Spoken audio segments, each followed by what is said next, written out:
What is going on, guys, and welcome back to Too Much Tech. And in today's video we're going to be taking a closer look at the Razer Viper Mini. If you guys haven't seen my unboxing video, I will have it linked in the description below. An unboxing as well as a size comparison against the MM710, the G Pro, and the Model O-. I didn't do the Ultralight 2 for obvious reasons. The Ultralight 2 is literally $100 more than the Viper Mini and is also sold out. So let's take a closer look at this thing and see what we're talking about. So the Viper Mini weighing in at 59 grams, largely the same weight as the Model O-.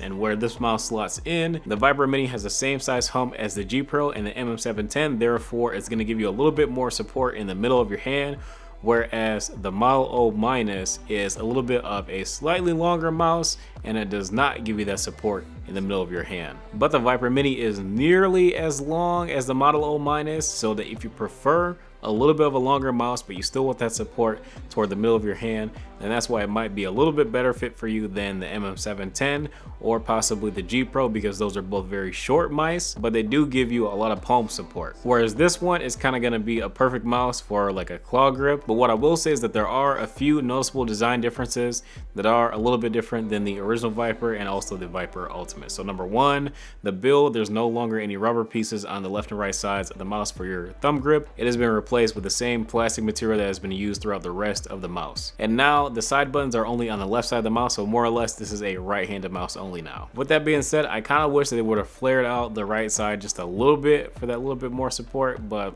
it's no big deal. And then they did move the DPI button from the bottom of the mouse to the top of the mouse, and there's no longer an indicator that will quickly let you know what DPI you're on. They also did add a small RGB light strip toward the back and bottom of the mouse underneath the logo, and I think it looks pretty good. It's pretty similar to like what they did with the Viper Ultimate and how on the base they had that little ring of RGB. It's similar how they did that on the bottom of the mouse, and I think it looks pretty sick. Now, one thing I will say, I'm surprised that even at the $40 price tag, Razer was still able to put in those optical switches. And they do sound a little bit better than the previous optical switches, but it's not really life-changingly different. They're still relatively similar to the way that they were before. And I'm glad that they upgraded the mouse feet to those brand new PTFE feet, the same ones that they had on the Razer Viper, but they use the same design as the one on the original Razer Viper. Now we just need them to update the feet on the original Razer Viper and the collection will be complete. The big problem that I do have with this mouse is the cable. Like, the sleeving is fine. It's basically the same weave as all the other SpeedFlex cables. The stiffness of the cable is actually